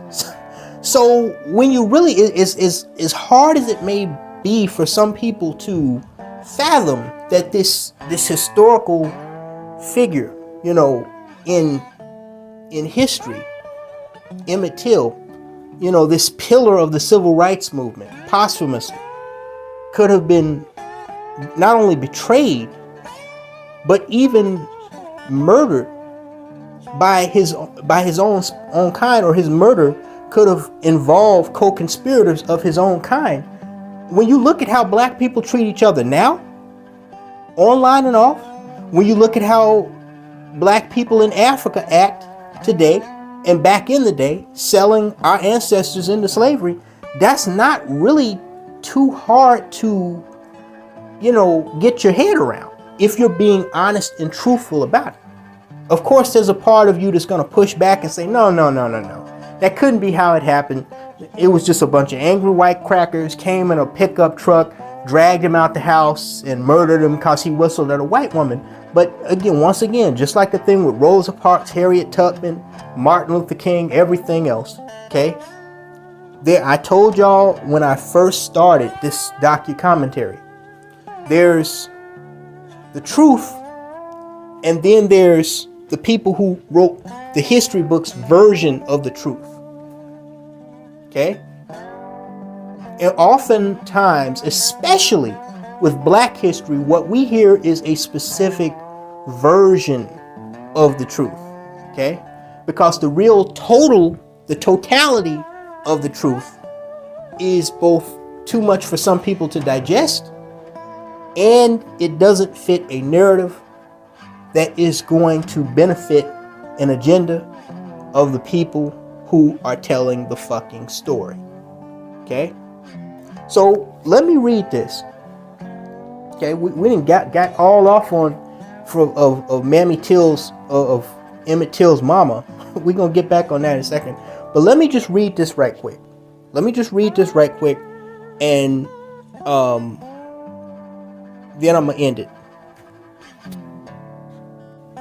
And keep in mind, guys, this is just part of an excerpt of the actual accounts of what happened on Wikipedia.com.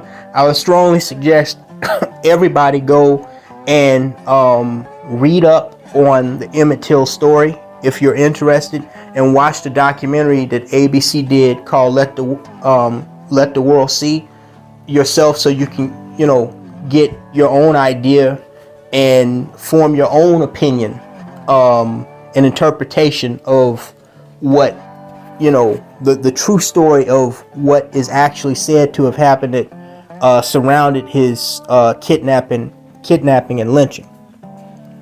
But starting here, it says, quote, "One of the other boys ran across the street to tell Curtis Jones what happened in the store. When the older man with whom Jones was playing checkers heard the story, he urged the boys to leave quickly, fearing violence. Bryant told others of the events at the store, and the story spread quickly. Jones and Till declined to tell his great-uncle Mosi Wright, fearing they would get in trouble. Till said he wanted to return home to Chicago. Carolyn's husband, Roy Bryant, was on an extended trip hauling shrimp to Texas and did not return home until August 27th. Historian Timothy Tyson said an investigation by civil rights activists concluded Carolyn Bryant did not initially tell her husband, Roy Bryant, about the encounter with Till, and that Roy was told by a person who hung around down at their store.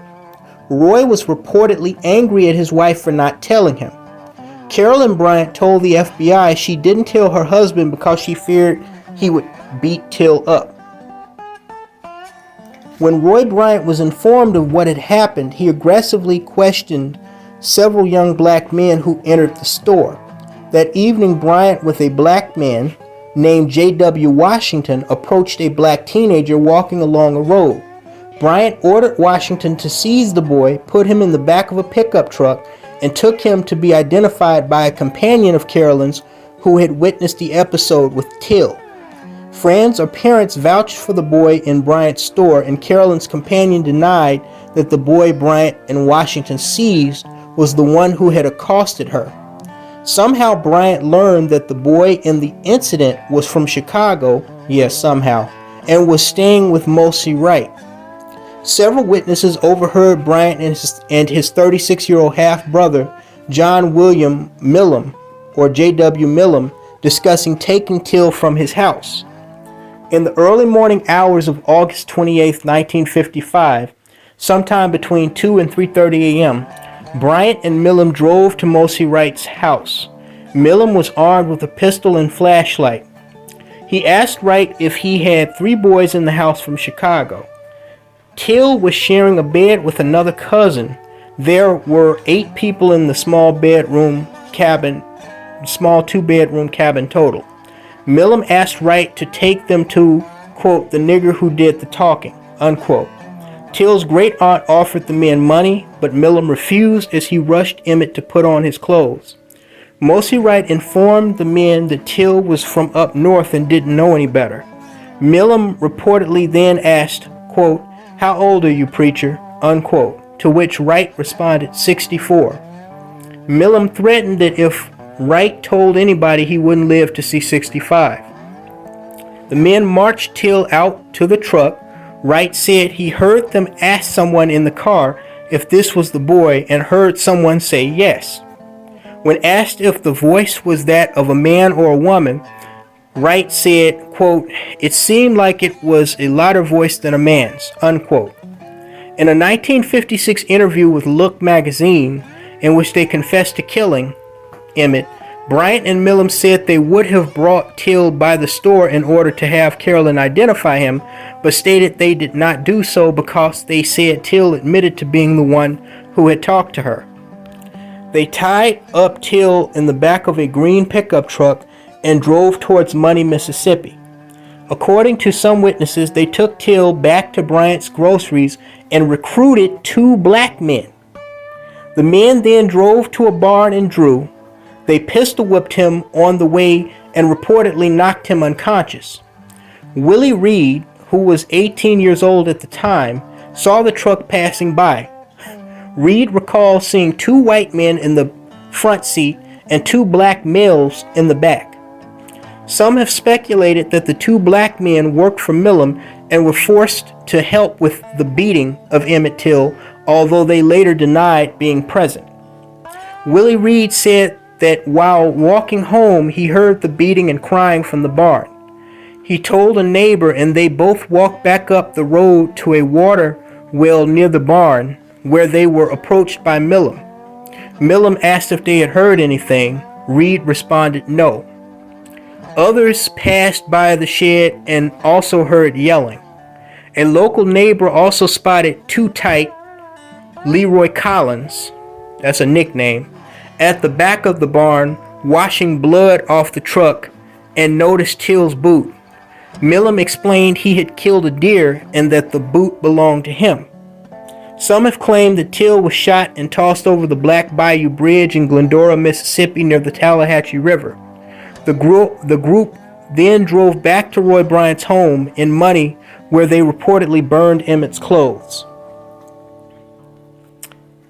In an interview with William Bradford Huey that was published in Look magazine in 1956, Bryant and Millam said they had intended to beat Till and throw him off an embankment into the river to frighten him. They told Huey that while they were beating Till, he called them bastards, declared he was as good as they, and said that he had had sexual encounters with white women. They took Till in the back of their truck and drove to a cotton gin to take a 70-pound fan, the only time they admitted to being worried, thinking that by this time in the early daylight they would be spotted and accused of stealing, and drove for several miles along the river looking for a place to dispose of Till. They shot him by the river and weighted his body with the fan. So that is an actual account of what is said to have happened to Emmett Till from the point that, like, right after he whistled at Carolyn Bryant all the way up to the point where he was actually murdered. Okay? What you hear is that there were at least 3, if not 4, black male and likely young black male conspirators that were quote unquote forced to cooperate with the 2 racists and a couple of their white male relatives that kidnapped Emmett Till and murdered him. Okay? So while this is all very chilling, it is also very telling of the fact that black males, even back then in a lot of cases, were their greatest enemy. Okay? Even above and beyond the racist cracker. Why? Because oftentimes the racist cracker did not have all of the information, and they did not have the resources necessary and needed to get to the particular Negro that they were trying to lynch. Okay? And oftentimes they enlisted the help. Sometimes the help volunteered. The Negro volunteered to help them find the particular Negro that they were looking to abuse, torture, and lynch. Okay? The pictures of Negroes hanging off trees or being burned at a stake, that's just part of the story. Okay? That is not the whole story. All right? It's a very eerie and a very sinister and a very skin-crawling thing to imagine, okay, that even after slavery, there were Negroes that, you know, granted, some of them were afraid. I can understand that. But many of them actually thought that they were impressing Massa. See, Massa? I's a good nigga. I's a good nigga. The nigga that you want is right over there. The one that was talking to your wife was right over there. Ooh, Massa. He was whistling. He was whistling at your wife while you was away doing business in Texas. Motherfuckers think they can talk to me about snitching when you have monkeys that were actually directly and indirectly involved in this shit. And make no mistake, Emmett Till, that's only the story that is most notable. Okay? Nobody knows the thousands of stories of those Negroes that were seen hanging off trees. Nobody knows the full story behind that. Okay? I remember some of y'all have repeatedly told me, though, you know, I'm always skeptical of rumors, but y'all have repeatedly told me about how black females that were bedwenching with white men in the South, when they didn't like a nigger, they would enlist their, you know, white men to go and pick that Negro up and deal with him. Just like when white women didn't like a nigger. You know, I'm sure that happened. To what extent? I probably don't even want to know. You know, we know that there were blacks that were co-conspirators in the white terrorist violence that took place in the Jim Crow South. Okay? That does not in any way, shape, or form excuse what those honkies did. It doesn't. Okay? But the reality is, starting with Emmett Till's mother and ending with whoever these mystery Negroes, of which we know were at least 3 co-conspirators in the hunt for and the eventual murder of Emmett Till. Okay?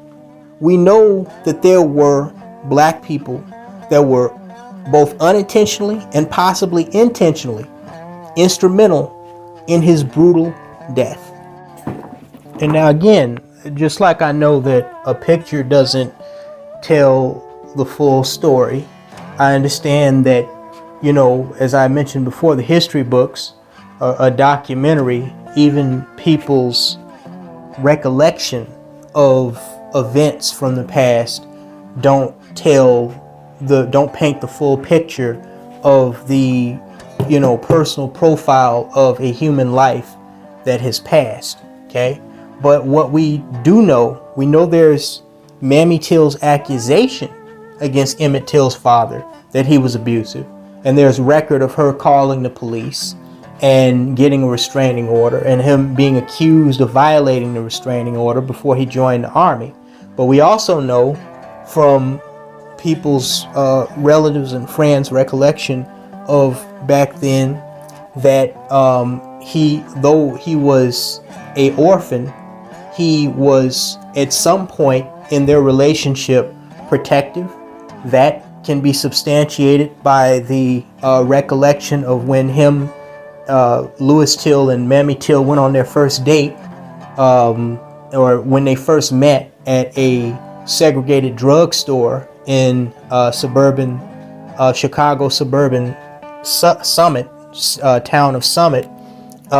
He stood up for her and himself and told the store owner or manager that they weren't going to leave, even though he asked them to leave because they were colored, in a store that was supposed to be for specifically for white folks. He stood up and said, "We're staying," and the manager he backed down and allowed them to stay. So we know he was somewhat protective. He was somewhat brave. He tried to stand up for what he felt was right. Okay, he had that in his personality. We know that in spite of being accused of being abusive and sent away to the army, he continued to make the decision, though he didn't have to support his family by sending his checks back home to Mammy while she lived with her mother and Emmet and other siblings. Okay, and on the other side, was he a perfect human being? No, none of us are perfect. He was, we know that he drank alcohol. He was probably messing around with other women. But this is indicative of why I always say, and I'm always mindful of making sure, especially when it comes to these females, okay, and accusations that they make against men, especially black men, to always be cognizant, always be aware that there's his side, there's her side, and then there's the truth. Okay? And the truth can only be compiled by the facts of all sides. You have to combine those together, step back, and do your best to interpret from those facts what the real reality of what happened and the truth really is. Okay? And you can't do that from just hearing one person making an accusation. Okay? It's not missed on me that this man was lynched. He was hanged in Italy for a crime that, according to documents and historians, he did not commit. So if he was falsely accused by one group of motherfuckers in the military of, sexual assault, it's very feasible that, he was just one of those Negroes that had a series of bad luck, that he was being falsely accused by Mammy of being abusive at home. Or it's possible that, maybe he was abusive. Maybe, he didn't rape the Italian bitch, but maybe he was a little too forceful when he was, trying to get inside them panties or something. But then again, she said that it wasn't him the one that raped her. So you can't even make that argument. So, it's a very, very complex puzzle, but I never, ever take any bitch of any race, white or black, is said at face value. Okay. The irony in all of this is that, again, years after Louis Till was hanged and lynched by the military, the U.S. military, that's supposed to be so fucking honorable and, Semper Fi and all of that bullshit, his son, Emmet Till, was falsely accused of sexual assault and whistling at a white woman, okay? And he was murdered. And I also couldn't get over the irony, the brutal irony, that the thing that was used to identify Emmett Till's dead body was the ring on his finger with his murdered father's initials that was given to him by his mother. His father, who was lynched while in the service over in Italy, that ring that was taken off his father's body after he was executed by firing squad for a crime of raping an Italian woman a crime that he didn't commit. That was the ring that was used to identify his son's body after his son was lynched, a decade and a half after he was lynched. You can't make this stuff up, man. As David Carroll said, Hollywood screenwriters, they couldn't even find it in them to make this shit up. Okay? What you see in the common denominator in both of these men's deaths are women who lie, women who they were sexually involved with, and women who were backed up by jealous-hearted white men and a white supremacist system. Okay? This is something that both Emmet and his father fell victim to. And all this entire roll of the dice, no matter how we look at it, no matter how we cut it, this entire roll of the dice started with Emmett Till's mother and the decisions that she made, okay, to not only, accuse his father of abuse and have a restraining order put on him, okay, and have him sent away to the army, but to foolishly make the piss poor decision to send her son, Emmet Till, into enemy territory, okay, and into an area where she had to know, coming from the South, the deep South at that time period, that his life in Mississippi would be in grave danger. But do y'all realize what I'm getting at? And I'm going to close with this. From where I'm sitting right now, it looks to me like Mammy Till, Emmett Till's mother, indirectly got him and his father lynched.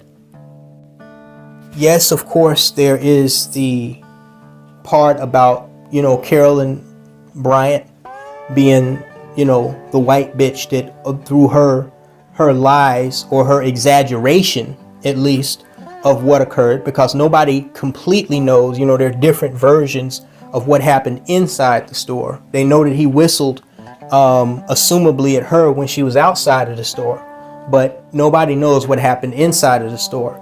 But we know that she exaggerated and lied at the trial, and I don't know why that she wasn't able to bring up the federal government and the state of Mississippi wasn't able to charge her just with that, with lying. She lied that he had sexually assaulted her or physically harassed her. Okay, the only thing that he was accused of by those who lynched him was saying stuff or whistling at her. Okay, but again, the whole thing starts with his mama, and that's also the reason why, if you look at the whole tragedy of Emmett Till, that's also the reason why black boys and young black males need their fathers in their life. Okay, I would be very interested. We know that Lewis Till's father died when he was at a very young age, in the middle of World War II. But I would be very interested to have seen what had happened had Lewis Till came back from the war, okay, got back with Mammy Till, and they stayed a married couple raising a family, if he would have allowed Emmet Till, his son, to go down to Mississippi knowing what danger his life could be in. I'd be very, very interested in knowing what would have transpired. Would he have allowed that to happen?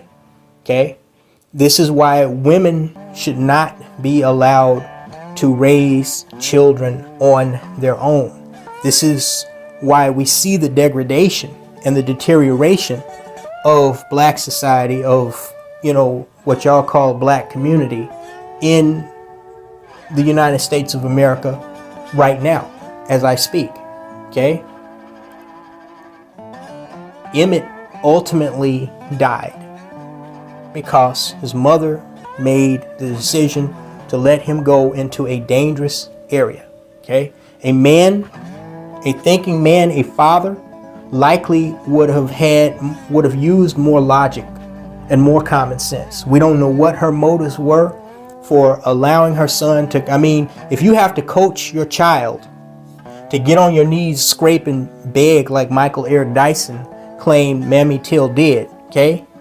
You shouldn't be sending your child anywhere where their life would be in that much danger, where they would even remotely have a possibility of having to do something like that. Okay? I don't care what anybody says. Okay?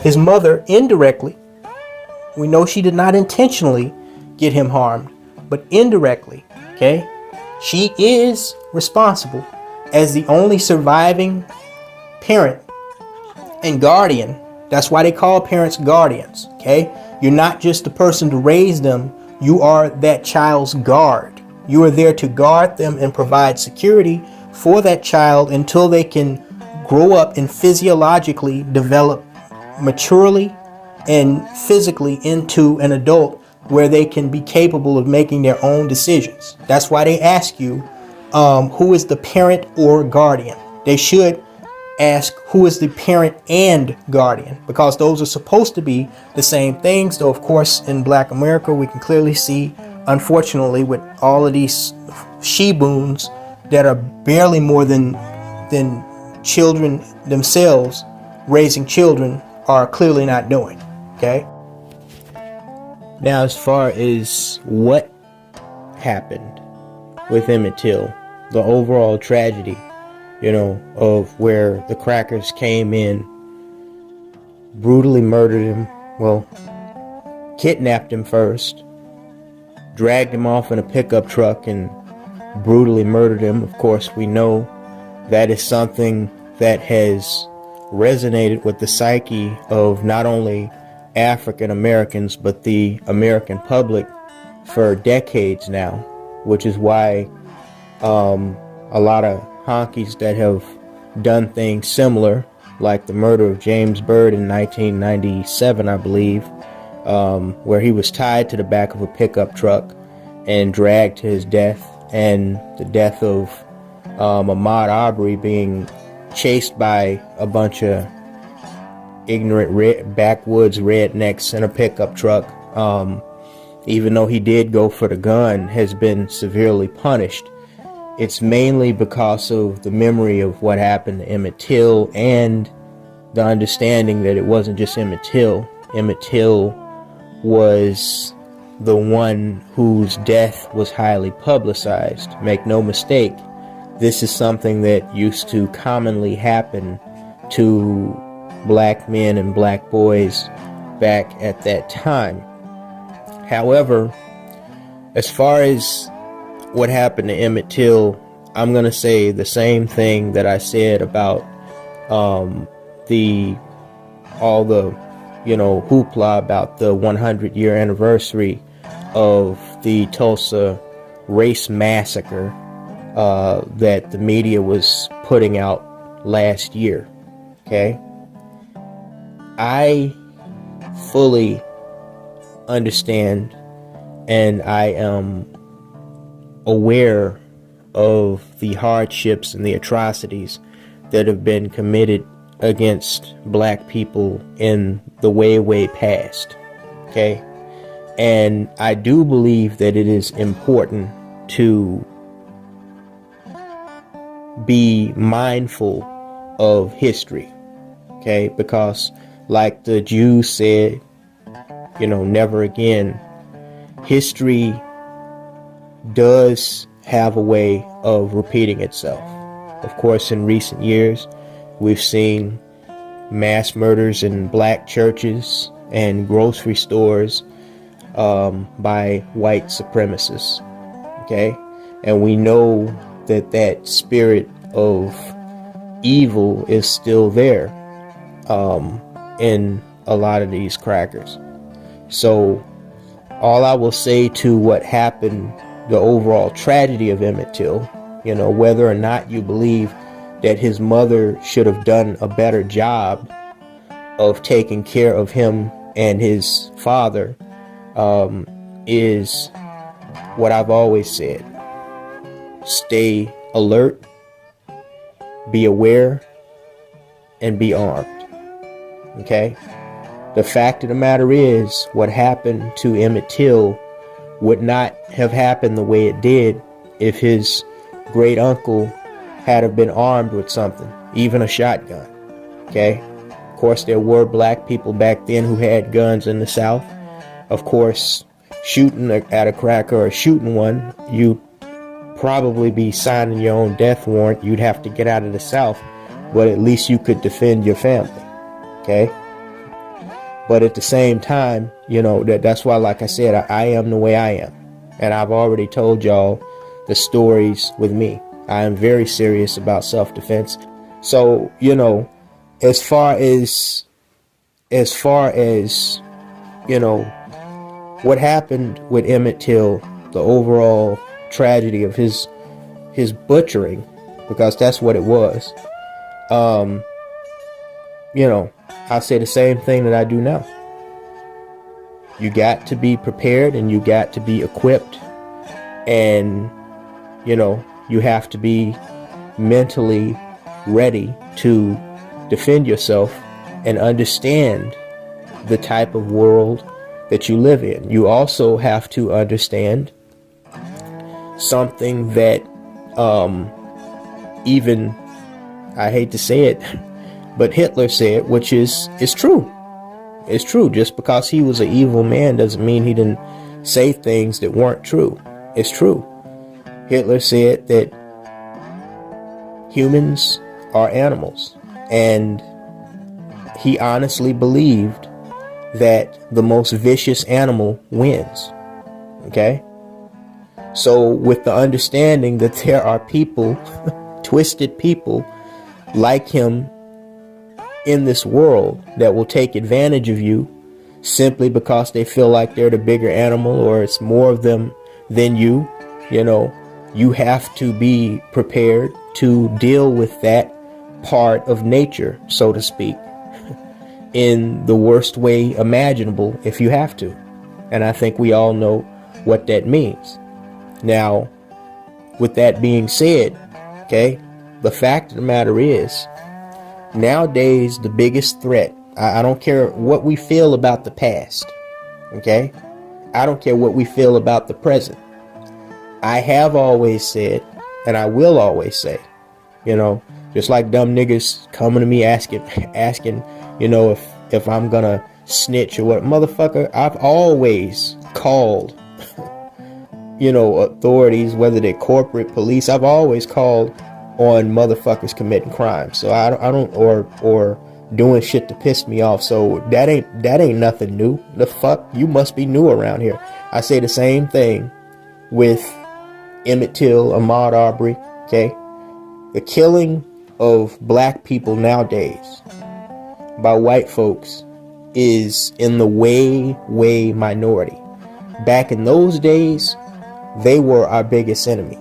These days, your biggest enemy is somebody who looks just like you, regardless of who shows themselves to be your enemy, okay? And who poses themselves as a threat to you. You better be ready and willing to deal with the situation and deal with them as necessary to protect yourself and protect your family. That's all it is. Okay? If you have to put another human being down like a mad dog, regardless of race, regardless of gender, you better be ready and willing to do that. Because the truth of the matter is, we have seen more killing, more slaughtering, more butchering of our people by our own kind in our lifetime than our grandparents ever could have imagined seeing with their real eyes, or through the newspapers, or TV or whatever in their lifetime. And that, especially when you consider all that blacks went through with these crackers, is fucking preposterous. Okay? The little motherfuckers out there, little welfare queen spawned savages out there that are just as black as you, that will kill you and otherwise hurt you as soon as look at you. Okay? So, same thing I said about Tulsa. We have to deal with the here and the now, with the acknowledgement that we always have to be prepared for anything that might come back up from the past. Okay? Either way, you have to be prepared and you have to be equipped. That's the bottom fucking line. You know, because I'm going to tell you right now, I was just discussing with a brother in the community post that, you know, this idea that a lot of the broad collective of black people have around the world, that, oh, I'm just, you know, whether you're talking about these passport for pussy niggas or these Dubai porta potties, you know, from Africa going to the United Arab Emirates, or, you know, these black females talking about divest. You know, black people, the idea that they have in their head that they're going to be okay if they just integrate into the societies of other tribes. Of course, we have little choice but to be integrated in this system because we have no backing, we have no foundation. But to think that we're all just going to be okay all the time, and our children and our children's children and our children's children's children are going to be safe and okay and be able to continue to thrive long after we're dead and gone, even if nothing happens in our lifetime, simply because the powers that be, that are made up primarily of white and some Asian people, you know, wrote these paper laws saying that we're gonna be safe and okay. That is a dangerous, dangerous concept, to have absolutely nothing but your mouth to back up your sovereignty and your right to exist. Ask the Jews how well that worked for them. Ask the Jews how well that worked for them. You know, I remember, well, I think everybody remembers the occupation of what was formerly known as Indochina by the Japanese Imperial Army during World War II. Okay, and all the atrocities that were committed in China by Japan. You know, now Japan is seen as the good guys and China is seen as the villain, but China never forgot that. Okay, after World War II, they built up their forces to the point where they've become the third most powerful military power, military force in the world.